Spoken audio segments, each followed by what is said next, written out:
नमस्कार मित्रमैत्रिणींनो. मागच्या भागात तुम्ही माझ्या आणि शीनाच्या शालीन प्रेमाबाबत वाचलंत. लग्नाआधी संभोग न करण्याचा तिचा विचारही तिने बोलून दाखवला.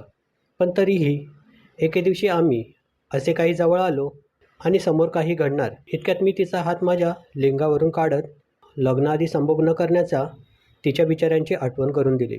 चला तर मग आता सुरू करूया. प्रेम एक विलक्षण अनुभव भाग 2. आता तर शीनाच्या वडिलांनी तिच्यासाठी जास्तच मुलं बघायला सुरुवात केली. दर आठवड्याला कोणी ना कोणी मुलगा बघायला यायचा. पण माझी शीना त्यांना नकार द्यायची. तिला माझ्याशिवाय दुसरं कोणी दिसतच नव्हतं. शीनाच्या बाहेर जाण्यावर प्रतिबंध आले होते. आमचं भेटणे कठीण झालं होतं. फोनवरच आम्ही एकमेकांना दिलासा देत होतो. एकदा तर संधी बघून ती माझ्या घरी आली आणि आम्ही एकमेकांच्या मिठीत सामावलो. शीना ढसाढसा रडत होती. मी तिचे अश्रू पुसत तिला धीर दिला. त्या दिवशी पहिल्यांदाच मी माझ्या शीनाचे चुंबन घेतले. तिने तिचा निर्णय सांगितला की लग्न करेन तर तुझ्याशीच. मी फार आनंदी झालो. मला तिच्या घरच्यांची पर्वा नव्हती. मला फक्त माझी शीना मला हवी होती. शीना तिच्या घरी परत गेली आणि तिचा तो निर्णय तिच्या वडिलांना सांगितला. तिचे वडील तर रागाने लाल झाले आणि तिच्यावर हातही उगारला. त्याने तडकाफडकी नात्यातीलच एक मुलगा बघितला आणि तिचे लग्न ठरवून टाकले. शीनाचं घराबाहेरही निघणं कठीण झालं होतं. सतत तिच्या आईवडिलांची पाळत असायची. तिने मला फोन केला आणि सांगितलं की आपण घरून पळून जाऊन लग्न करू. मीही तिच्यासाठी घरदार सोडायला तयार झालो. एक दिवस संधी साधून ती तिची बॅग घेऊन स्टेशनवर आली. मीही तयार होतोच. शहराबाहेर जाण्याची पहिली ट्रेन आम्ही पकडली आणि आम्ही दोघं प्रेमी एकमेकाच्या हातात हात घालून नव्या जगात जायला निघालो. इथे शीना माझ्यासोबत पळून गेल्याची माहिती होताच तिच्या वडिलांना हार्ट अटॅक आला. माझ्या आईने आणि तिच्या आईने आम्हाला विनवणी केली की परत या, नाहीतर तिचे वडील जगणार नाहीत. शीनाचं हृदय पिळवटून गेलं. मी तिच्या डोळ्यात बघितलं. मी माझ्या छातीवर मोठा दगड ठेवून तिला परत जायला सांगितलं. मला माहीत होतं की माझं प्रेम आता माझ्या हातातून जाणार होतं. आम्ही परत आलो. तिच्या वडिलांना बघायला दवाखान्यात गेलो. आपल्यामुळे झालेल्या वडिलांची स्थिती बघून शीना ढसाढसा रडायला लागली. वडिलांनी तिच्याकडून वचन घेतले की ती फक्त त्यांच्याच पसंतीच्या मुलाशी लग्न करेल. शीनाने माझ्याकडे क्षमा याचनेच्या नजरेने पाहिले. मी तिला मोठ्या जड अंतकरणाने संमती दिली.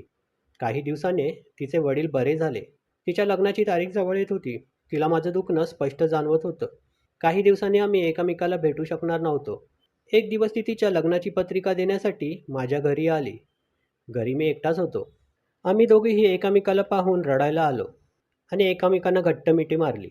आम्ही एकमेकाची समजूत काढली. आम्हाला एकमेकाच्या डोळ्यात अतीव प्रेम दिसत होतं. आम्ही एकमेकाचे घट्ट चुंबन घेतले. आमचे हात एकमेकाच्या पाठीवरून फिरायला लागले. आमच्या मनाचं तर केव्हाच मिलन झालं होतं.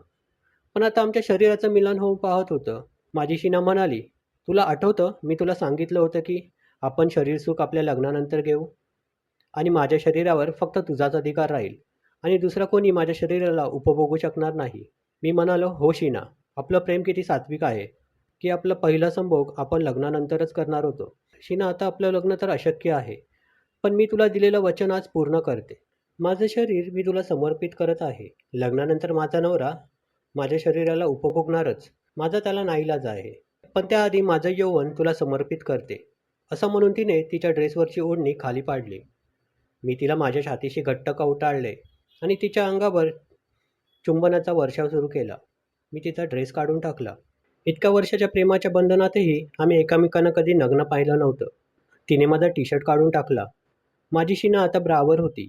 मी तिच्या पाठीवरून हात फिरवत गळ्याला किस करत तिच्या ब्राची हुक काढली आणि तिचे कवळे आंबे मोकळे केले. मी माझी बनियान काढली आणि तिचे आंबे माझ्या छातीशी चिपकले. मी तिच्या आंब्यांना प्रथमच पाहत होतो. मी ते हातात धरले आणि ते चोपायला लागलो. हा, अंकित, आय लव्ह यू. शीना कळवळत होती. शीना माझी पॅन्ट काढत सुस्कारे टाकत होती. मी अंडरवेअरवर होतो. मी खाली बसलो आणि तिच्या बेंबीवर चुंबन केले. ती कळवळली. मी तिच्या पायजम्याची नाडी सोडली. माझी शीना आता माझ्यासमोर पॅन्टीवरच होती. माझ्या शीनाची चिमणी बघायची मला फार इच्छा होती. मी तिच्या पॅन्टीवरच चिमणीच्या जागी किस केली. तशी ती परत कळवळली. ती माझ्या डोक्यावरून हात फिरवत होती. मी हळूच तिची पॅन्टी खाली सरकवली आणि मला शीनाच्या चिमणीचे दर्शन झाले. मी तिची कंबर पकडत त्या चिमणीवर चुंबन केलं. तशी शीना सुस्कारली. मी तिच्या चिमणीवरून हात फिरवत तिची चिमणी तोंडात भरली आणि मनसोक्त तिचे रसपान केलं. शीना त्या रोमांचक भावनेने थरथरली. मी तिला उचलून बेडवर झोपवलं.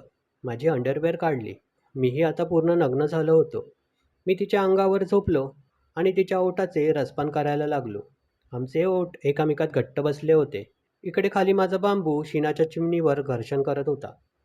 तिचे आंबे माझ्या छातीशी दाबले होते. शीना माझ्या उघड्या पाठीवर हात फिरवत होती. मी थोडं खाली ये तिच्या आंब्यांचे मर्दन करत तिचे निप्पल चोखले. ती मादकपणे कणत होती. मी आणखीन खाली आलो आणि तिच्या बेंबीवर किस करत तिच्या मांड्या फाकवल्या. त्याबरोबर शीनाची चिमणीही फाकली. मी तिच्या चिमणीच्या भेगेत माझी जीभ फिरवायला लागलो. ती मोठ्याने कणाली, "आई गं!" मी तिच्या मांड्यांवर किस घेतले आणि तिच्या चिमणीच्या भेगेत माझा बांबू घासला. ती मोठ्याने पुन्हा कणली, "आई गं!" ती उठली आणि माझे लिंग हातात धरून त्यावर किस करायला लागली. तिने माझा बांबू तोंडात भरला आणि ती त्याला चोपायला लागली. आता मला तिच्यात प्रवेश करायची तीव्र इच्छा झाली. तीही संभोग करण्यासाठी तयार झाली. मी तिला झोपवलं आणि तिच्या मांड्यांच्या मध्ये आलो. शीनाची चिमणी सीलपॅक होती. तिचा पडदा अजूनही तसाच होता. मी माझा बांबू तिच्या चिमणीवर ठेवला. तिने तो नीट तिच्या होलावर ठेवला.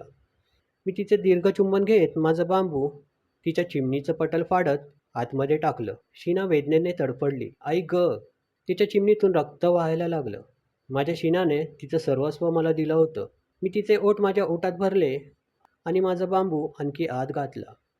आता बांबू पूर्णपणे तिच्या चिमणीत सामावला होता. मी माझी कंबर हळूहळू मागे पुढे करू लागलो. ती माझ्या छातीवरून हात फिरवत माझी छाती दाबत होती.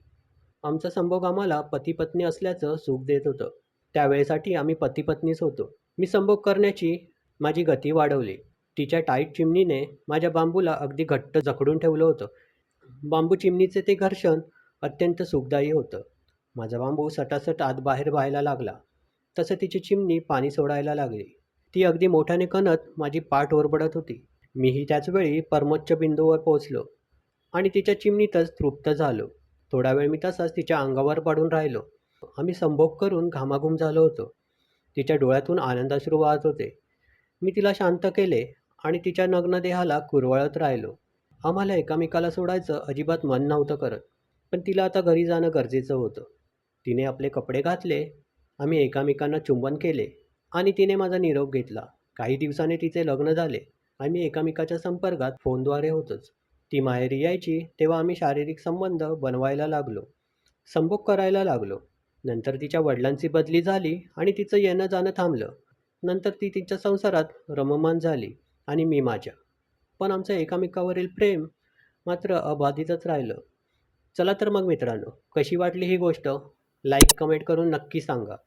ज्यांनी या कथेचा भाग 1 पाहिला नसेल, कृपया भाग 1 बघा, ही विनंती. चला तर भेटूया पुन्हा एका नवीन कथेसोबत. Thanks for watching.